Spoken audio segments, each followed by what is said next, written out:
Organic, unpredictable, unknown, lovely, beautiful, a sense of fulfillment. This is part of the pleasures of life and not the chores of life. Coming up on this Wednesday edition of Daily Iowan TV, big changes, how the UI dorms are becoming more inclusive, and residency update, how the UI is altering the requirements for gaining in-state tuition. And we take a closer look at Iowa's new national champion. And we have an update for Iowa volleyball spring season. This week there will be a lot of warm but rainy days. Find out more in weather. All that and more coming up. This is Daily Iowan TV.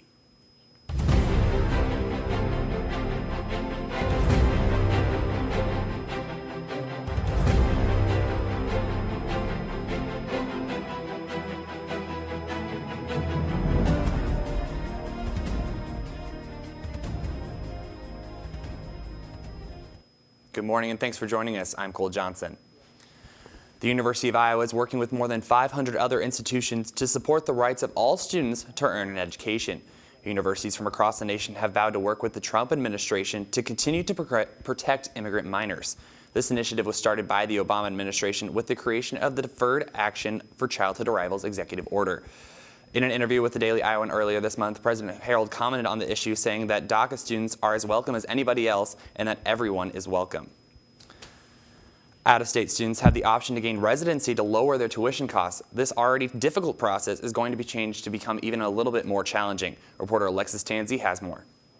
Out-of-state students at the University of Iowa are able to establish Iowa residency so their tuition drops to in-state costs. To do this, students must work at least 20 hours a week and take no more than 6 semester hours through the university. They must obtain an Iowa driver's license and license plates and register to vote in Iowa. Students must file their own Iowa income tax returns and cannot be claimed as a dependent by their parents. It's an adjustment, so it has been a challenge trying to work around making sure your hours for class can work with your hours for working. The residency process is changing to become more difficult in the future. The change was supposed to occur this coming fall, but it was postponed until fall 2018. It was in mid-cycle, and it was really difficult for the students who thought they were coming here in the fall of 2017. They were recruited under one set of requirements, and then the rules changed partway through, and there was a lot of feedback, and the decision was made to postpone. The work hours mandated will increase to total 1,560 hours, which is a minimum of 30 hours per week. There may be other changes announced later. It's definitely going to make it a lot harder for people to do residency. I don't know if I would have done residency if there was the 30 hours a week. The residency process may be difficult, but to students like Abby, it's worth it. This has been Alexis Tanzi, Daily Iowan TV. The University of Iowa is continuing to create an inclusive environment on campus. Students and faculty met Tuesday at the Faculty Senate meeting to gather feedback on how issues like diversity and inclusion are perceived among faculty. UI Communications Studies PhD student Audrey Scranton said, quote, "It is our responsibility as staff and faculty to use whatever influence we have at the university to best contribute to an inclusive environment, to take the knowledge and burden of awareness on ourselves." While My UI has been updated to allow students to change their gender preferences, instructors are not always informed of this change. Students and faculty hope that this issue could be addressed in the near future. A big change is coming to the University of Iowa dorms. Daily Iowan TV reporter Rachel Valentine has more. The University of Iowa is known for being inclusive, non-biased, and welcoming to all students.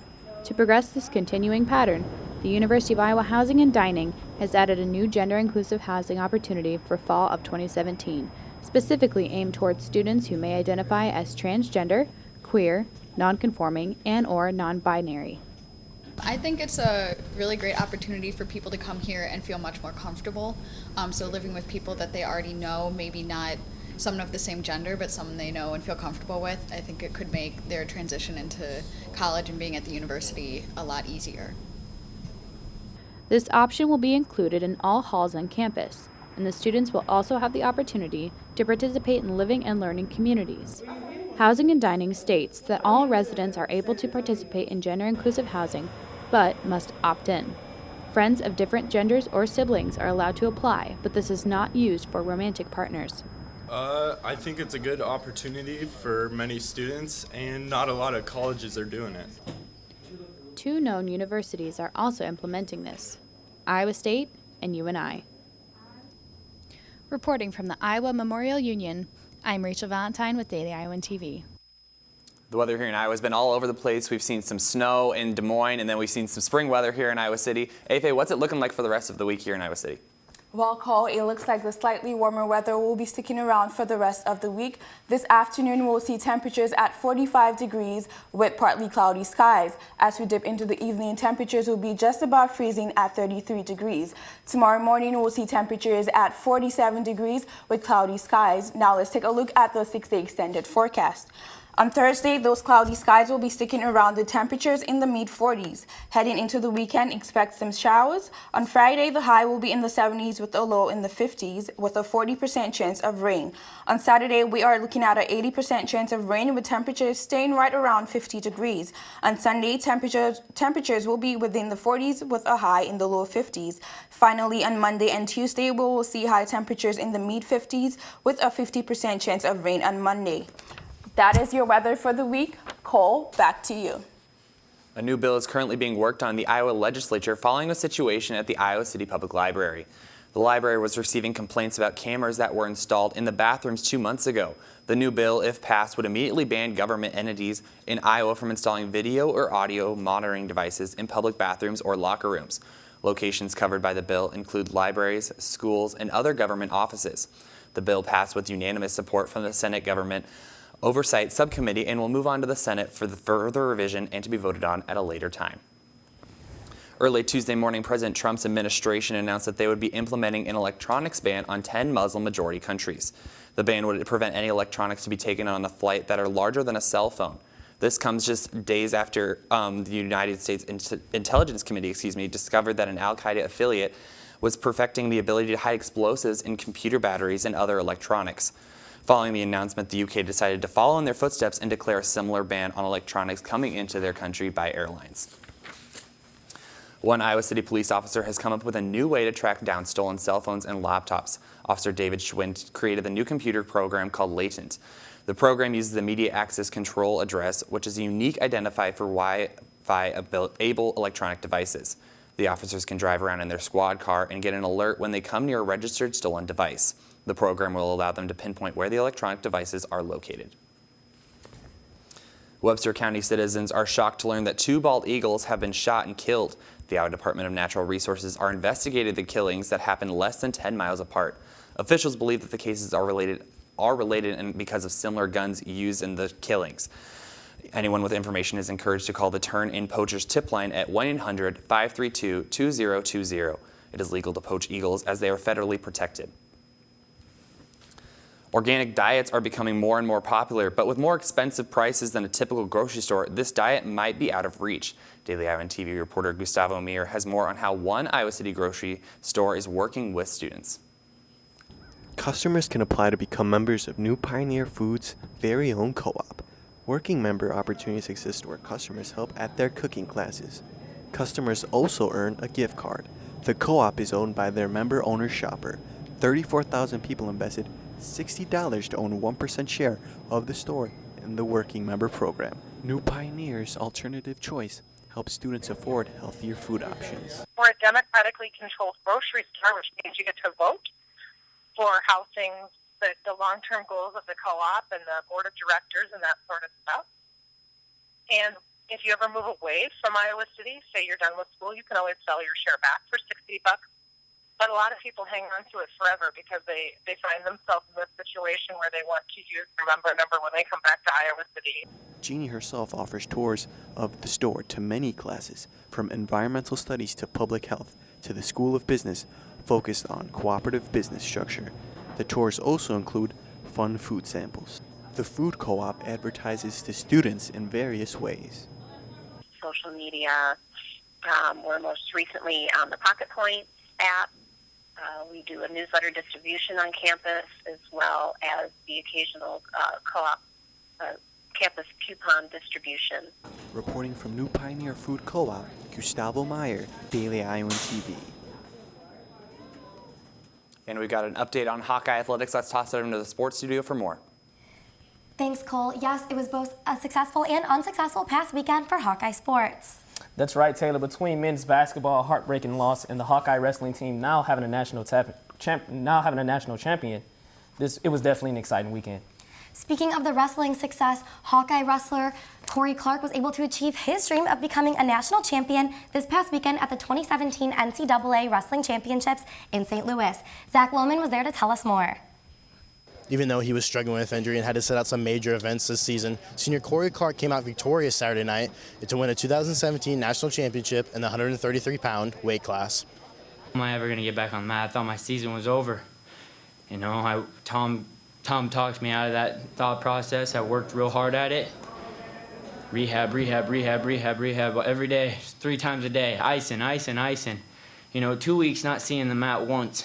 That stuff 3 times a day, every day.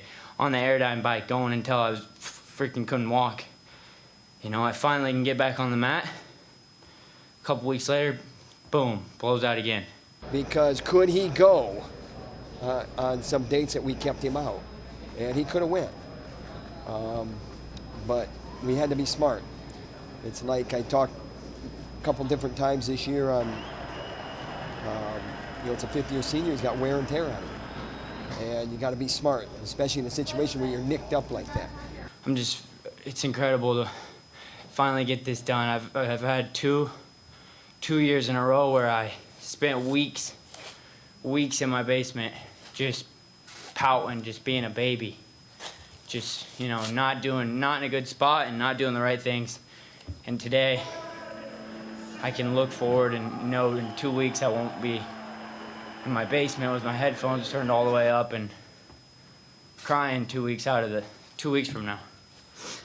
You know, so it's a good thing.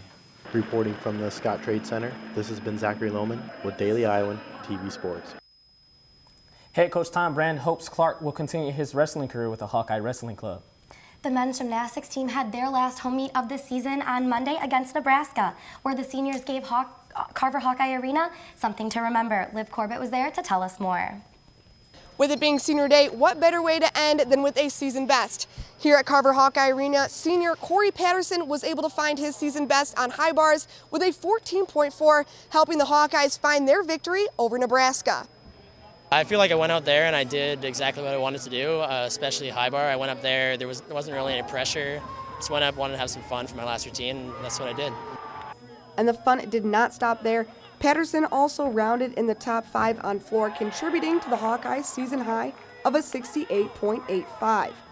Another standout senior was Andrew Botto, who claimed the title on vault, placed 3rd on the rings, and finished the meet with an all-around victory, scoring a 78.7.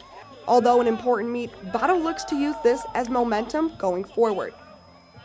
At the end of the day, I don't want to peak now. I want to peak during Big Tens and NCAA. So keeping that all-around score up and getting that 6 for 6 every day is what I'm going to work for. They're a huge influence on the leadership, on the underclassmen. They've done a phenomenal job of indoctrinating that idea of getting here and working hard enough and improving every day and getting better. And we put that out on the floor tonight, and it's really nice to see that growth. In 4 years, it seems like a long time, but man, it flies by, and these guys change a lot during the course of those years. Co-captains Botto and Patterson are hoping to continue leading this team as they travel to Penn State this Saturday. Reporting for Iowa Men's Gymnastics, this has been Olivia Corbett with Daily Iowan TV Sports. Although it was the last time for the seniors in Carver, their season is far from over, hoping to get one last win against Penn State before the Big Ten Championships in April. University of Iowa volleyball head coach Bon Szymanski announced their spring schedule on Tuesday. The Hawkeyes will travel to 3 road tournaments and 1 home tournament this April. Iowa opens the spring competition season at the TVA College Challenge in Omaha, Nebraska on April 1st. Before rounding out the spring season with the 3-team tournament against UNI and Drake on Saturday, April 22nd. Cole, back to you. And that'll wrap it up for this edition of Daily Iowan TV. Be sure to pick up a copy of today's Daily Iowan. Thanks for watching and have a great day.